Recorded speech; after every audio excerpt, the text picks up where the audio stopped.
नमस्कार मेरे राजनीति विज्ञान के विद्यार्थियों। मैं आपके लिए लेकर के आया हूँ 12वीं कक्षा राजनीति विज्ञान का मॉडल पेपर जो माध्यमिक शिक्षा बोर्ड द्वारा जारी किया गया है, जो आपके आने वाली आगामी परीक्षा के लिए बहुत ही उपयोगी होगा। तो आज हम इसमें जो प्रश्न हल करेंगे वो 18 बहुविकल्पात्मक प्रश्न और 6 रिक्त स्थान के प्रश्नों को हल करेंगे। तो सभी ध्यानपूर्वक इन प्रश्नों को देखेंगे। तो चलो बिना किसी समय गवाए हम अपना ये मॉडल पेपर शुरू करते हैं। पहला प्रश्न है, सोवियत राजनीतिक प्रणाली किस विचारधारा पर आधारित थी?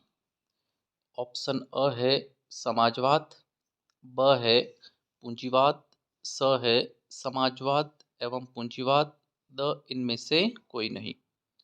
तो इसका सही उत्तर हो जाएगा अपने असमाजवाद। सोवियत राजनीतिक प्रणाली जो थी वो समाजवाद पर आधारित थी और उसी समय दूसरी जो विचारधारा थी संयुक्त राज्य अमेरिका की, वो थी पूंजीवाद पर आधारित। तो इसका सही उत्तर हो जाएगा अपने समाजवाद। अगला जो प्रश्न है, इनमें से किसने खुले द्वार की नीति अपनाई? ऑप्शन अ दक्षिण कोरिया, ब चीन, स जापान, द अमेरिका। तो खुले द्वार की नीति अपनाने वाला देश था चीन। चीन ने खुले द्वार की नीति को अपनाया था। अगला प्रश्न है अपने, हार नदी पर चमत्कार का संबंध किस देश से है? अ दक्षिण कोरिया, ब उत्तरी कोरिया, स जापान, द अफ्रीका। तो हान नदी का चमत्कार कहा जाता है दक्षिण कोरिया को।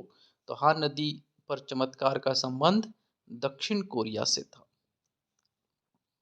अगला प्रश्न है, आसियान भारत मुक्त व्यापार क्षेत्र व्यवस्था कब लागू हुई? ऑप्शन अ 1967 में, ब 2010 में, स 2020 में, द 2024 में।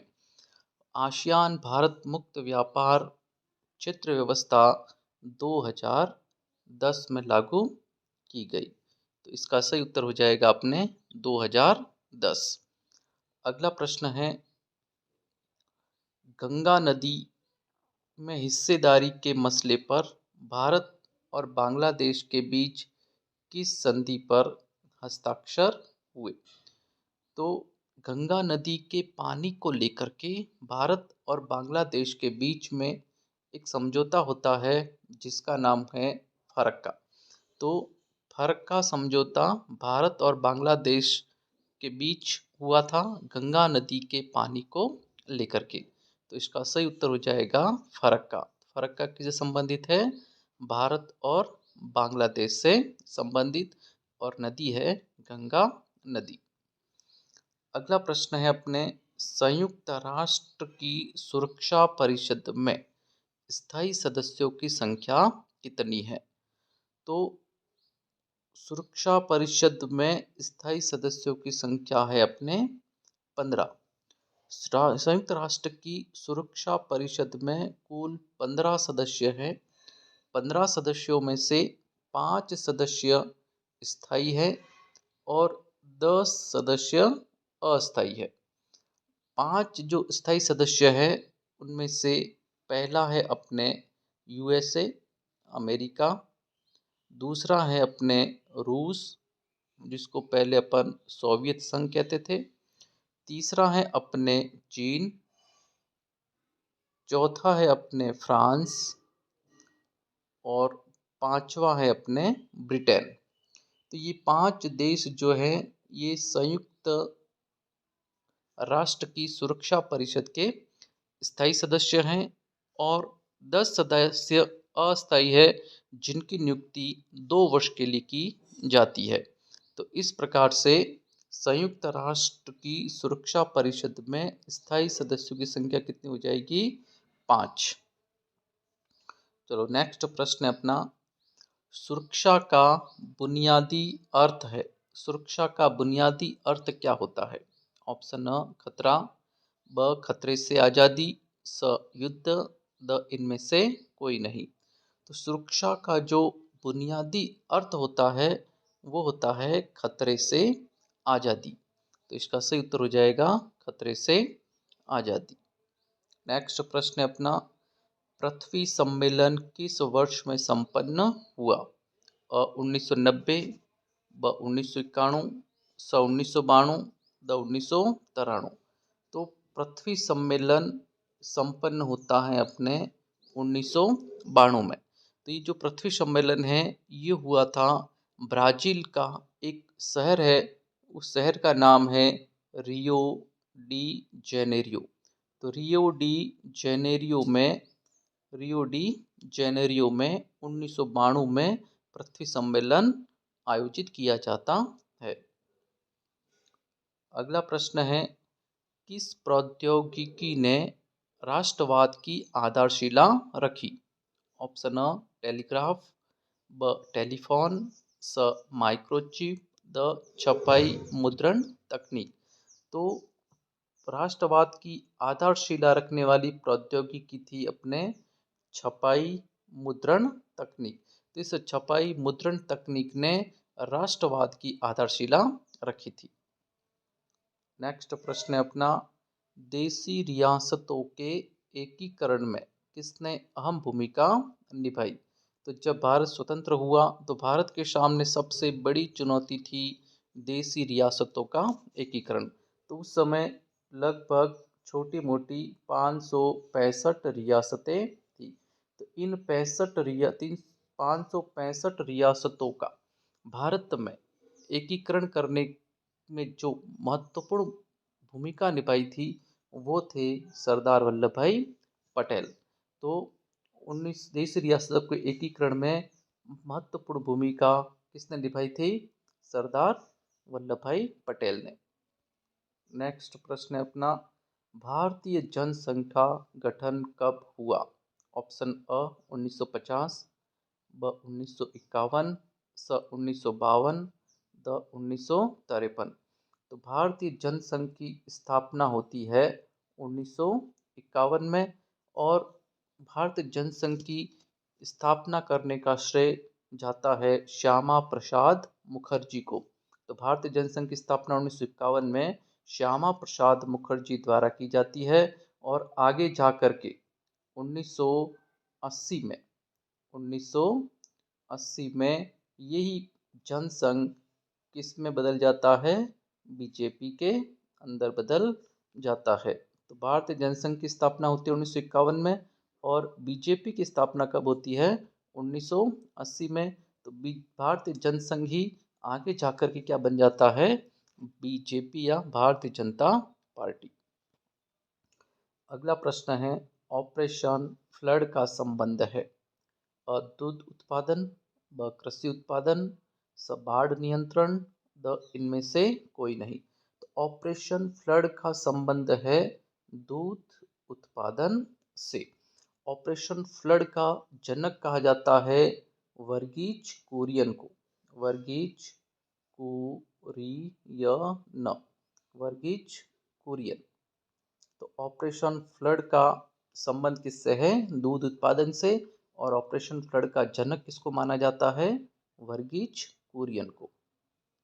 चलो अगला प्रश्न है अपने, भारत चीन युद्ध कब हुआ था? अ 1961 में, ब 1962 में, स 1963 में, द 1964 में। तो भारत और चीन के बीच युद्ध होता है 1962 के अंदर। अगला प्रश्न अपने कि भारतीय प्रधानमंत्री लाल बहादुर शास्त्री और पाकिस्तान के जनरल अयूब खान के मध्य 1966 में कौन सा समझौता हुआ था? तो भारत और पाकिस्तान के बीच में युद्ध होता है 1965 में, और 1965 में युद्ध के बाद भारत के प्रधानमंत्री लाल बहादुर शास्त्री और पाकिस्तान के जनरल अयूब खान के बीच ताशकंद में एक समझौता होता है 1966 में।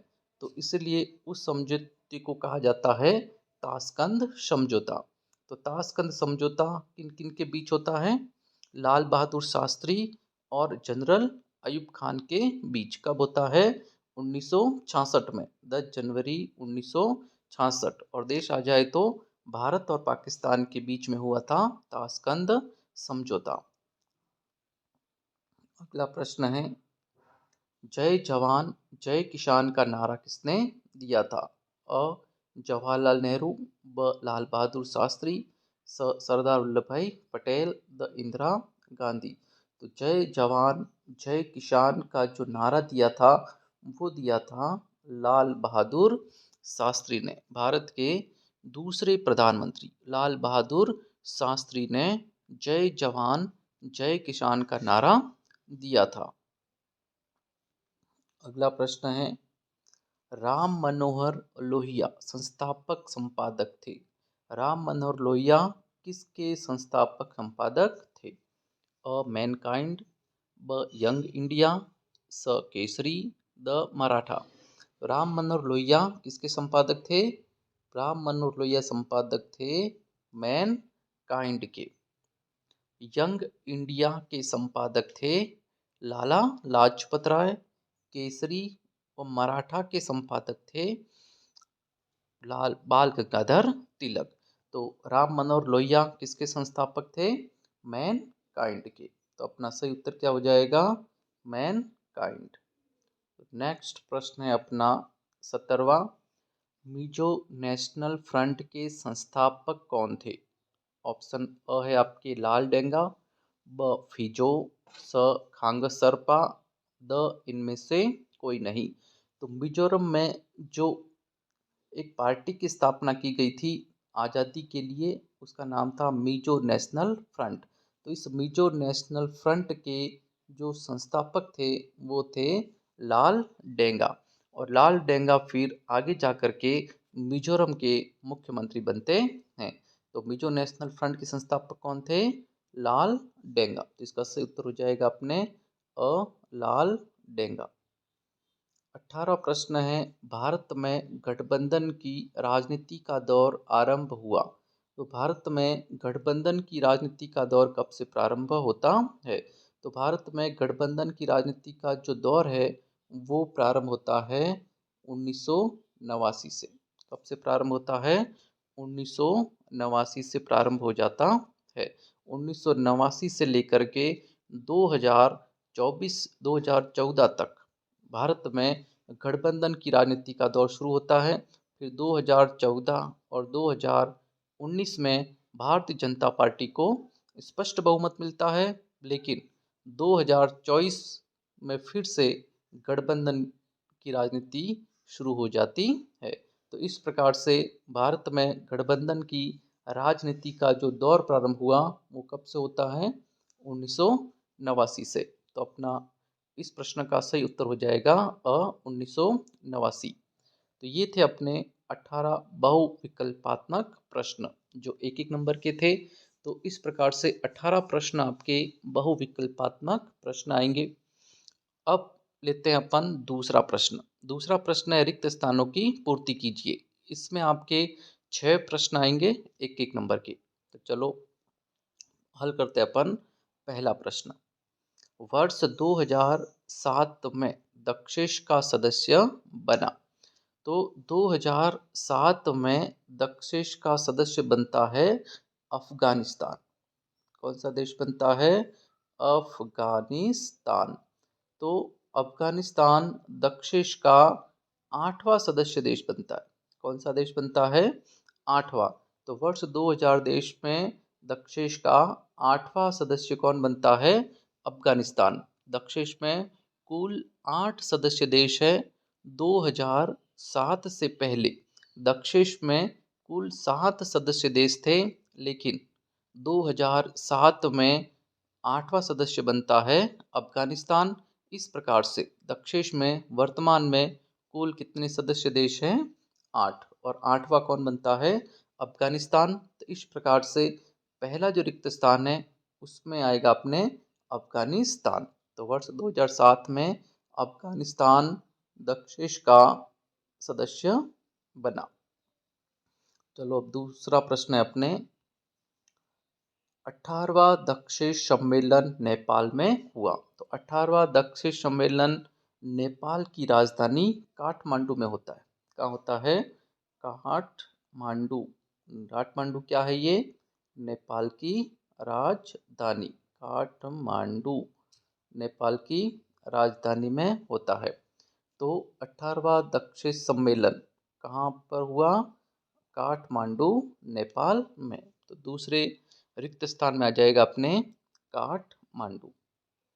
नेक्स्ट प्रश्न है अपना तीसरा रिक्त स्थान, सुरक्षा नीति का संबंध युद्ध की आशंका को रोकने में होता है, जिसे कहा जाता है। तो सुरक्षा नीति के संबंध में युद्ध की आशंका को रोकना अपरोध कहलाता है। क्या कहा जाता है? अपरोध। युद्ध की आशंका को रोकना अपरोध कहलाता है। क्या कहलाएगा? अपरोध। तो अपने रिक्त स्थान में आ जाएगा कि सुरक्षा नीति का संबंध युद्ध की आशंका को रोकने में होता है, जिसे अपरोध कहा जाता है। तो इसका सही उत्तर हो जाएगा अपरोध। अगला प्रश्न है, भारत ने वर्ष में क्योटो प्रोटोकॉल पर हस्ताक्षर किए। तो क्योटो प्रोटोकॉल लाया गया था 1997 में। जापान का एक शहर है क्योटो में। लेकिन प्रश्न ये उठता है कि भारत ने इसके ऊपर हस्ताक्षर कब किए? तो भारत ने क्योटो प्रोटोकॉल पर हस्ताक्षर किए 2002 में। तो भारत ने वर्ष 2002 में क्योटो प्रोटोकॉल पर हस्ताक्षर किए। तो भारत ने क्योटो प्रोटोकॉल पर हस्ताक्षर कब किए? 2002 में। अगला प्रश्न है अपने, भारत सरकार ने योजना आयोग के स्थान पर एक नई संस्था की स्थापना की। तो भारत ने योजना आयोग के स्थान पर किस संस्था की स्थापना की? तो 1 जनवरी 2015 1 जनवरी 2015 को भारत सरकार ने योजना आयोग को भंग करके उसके स्थान पे नीति आयोग की स्थापना की। किसकी स्थापना की? नीति आयोग। तो नीति आयोग की स्थापना कब होती है? 1 जनवरी 2015 को। तो 1 जनवरी 2015 से पहले योजना आयोग काम कर रहा था, लेकिन भारत सरकार ने 1 जनवरी 2015 को योजना आयोग को भंग करके उसके स्थान पर नीति आयोग की स्थापना की। और इस नीति आयोग का एक अध्यक्ष होता है, जिसको की अध्यक्षता प्रधानमंत्री करता है। तो नीति आयोग का अध्यक्ष कौन होता है? प्रधानमंत्री। और इसका एक उपाध्यक्ष भी होता है। वर्तमान में इसका जो उपाध्यक्ष है नीति आयोग का, वो है सुमन के बेरी। तो नीति आयोग की स्थापना कब होती है? 1 जनवरी 2015 को। किसके स्थान पर होती है? योजना आयोग के स्थान पर। तो इसका सही उत्तर हो जाएगा एक नीति आयोग। तो भारत सरकार ने योजना आयोग के स्थान पर एक नई संस्था नीति आयोग की स्थापना की। और नीति आयोग का पूरा नाम है भारत परिवर्तन संस्था। तो अगला प्रश्न है अपने, अब जम्मू और कश्मीर पुनर्गठन अधिनियम वर्ष में बना था। तो जम्मू और कश्मीर के पुनर्गठन के लिए एक अधिनियम लाया गया था, और वो अधिनियम लाया गया 2019 के अंदर। तो जम्मू और कश्मीर पुनर्गठन अधिनियम वर्ष 2019 में बना था, जिसके तहत जम्मू और कश्मीर में अनुच्छेद 370 को हटा दिया गया था। तो अनुच्छेद 370 को हटा करके वहाँ पर जम्मू और कश्मीर का पुनर्गठन करके 2 केंद्र शासित प्रदेश बना दिए गए। पहला जम्मू और कश्मीर और दूसरा लद्दाख। तो ये जम्मू कश्मीर पुनर्गठन अधिनियम लागू हुआ था 5 अगस्त 2019 को लाया गया था। तो जम्मू कश्मीर पुनर्गठन अधिनियम कब लाया गया? 5 अगस्त 2019 को। और लागू हुआ था ये 31 अक्टूबर 2019 से। तो प्यारे विद्यार्थियों, ये थे अपने 6 रिक्त स्थान और 18 बहुविकल्पात्मक प्रश्न। आपको ये प्रश्न कैसे लगे इसका के बारे में आप हमें ज़रूर बताएं। अगर आपको ये वीडियो अच्छा लगा तो इसको ज़्यादा से ज़्यादा लाइक शेयर करें। मिलते हैं अब हम नेक्स्ट अगले वीडियो में तीसरे प्रश्न के साथ मिलेंगे, अति लघुत्रात्मक प्रश्न। जो 12 प्रश्न आएंगे आपके। तो चलो दोस्तों, पढ़ते रहिए अच्छी तरह से। बहुत बहुत धन्यवाद।